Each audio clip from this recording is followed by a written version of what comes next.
வணக்கம். நல்லா இருக்கீங்களா எல்லாரும்?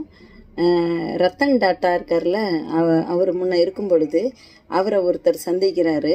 அந்த பேட்டி எடுக்கிறதுக்கு நிருபர்கள் சந்திக்கிறாங்க. சந்திக்கும்போது, ஐயா நீங்கள் பிஎம்டபிள்யூ கார் வாங்கணுன்னா உங்களுக்கு எவ்வளோ நாள் ஆகும் அப்படின்னு சொல்லி கேட்குறாங்க.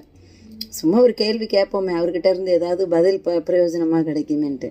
அவர் என்ன தெரியுமா சொன்னார், பிஎம்டபிள்யூ கார் வாங்கணுன்னா குறைஞ்சது ஒரு 5 வருஷம் ஆகும் அப்படின்னாரு.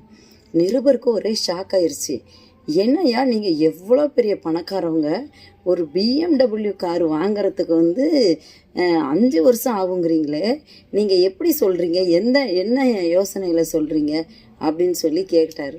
அதுக்கு அவர் சொல்கிறாரு, ரத்தன் டாட்டா, இல்லைப்பா, அதாவது அந்த கம்பெனியை வாங்கணும் அப்படின்னா ஒரு 5 வருஷம் ஆகும்லன்னு நிருபருக்கு அப்படியே ஷாக் ஆகிட்டாரு. அதாவது நம்மளோட எண்ணம் எப்படி இருக்குது, அவரோட எண்ணம் எப்படி இருக்குது, அதனால தான் அவர் மேலே இருந்தார், நம்மளாம் இப்படியே உட்காந்துருக்குறோம்.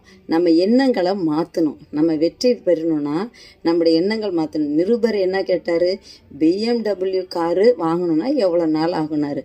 ஆனால் அவர் அதை பற்றி யோசிக்கல. நம்மளா இருந்தால் இந்த பேர் இப்போ நினச்சா நான் இப்போ கூட வாங்கிடுவேன் அப்படின்னு சொல்லணும். அப்படி இல்லை. அவர் பாருங்க யோசனை எப்படி வருதுன்னா, அது ஒரு 5 வருஷம் ஆகும் அப்படின்னா அந்த கம்பெனியை வாங்குறதுக்கு. அப்போ உள்ளுவது உயர்வுள்ளல் அப்படின்னு சொல்கிறாங்க. அதனால நம்மளுடைய எண்ணங்கள் மேன்மையாக இருந்தால், உயர்வாக இருந்தால் கண்டிப்பாக நம்ம வாழ்க்கையில் முன்னேறுவோம். அதனால் நம்முடைய எண்ணங்களையும் சிந்தனைகளையும் ரத்தன் டாட்டா மாதிரி மாற்றிக்கிட்டோம்னா கண்டிப்பாக வாழ்க்கையில் சிகரத்தை எட்டலாம்.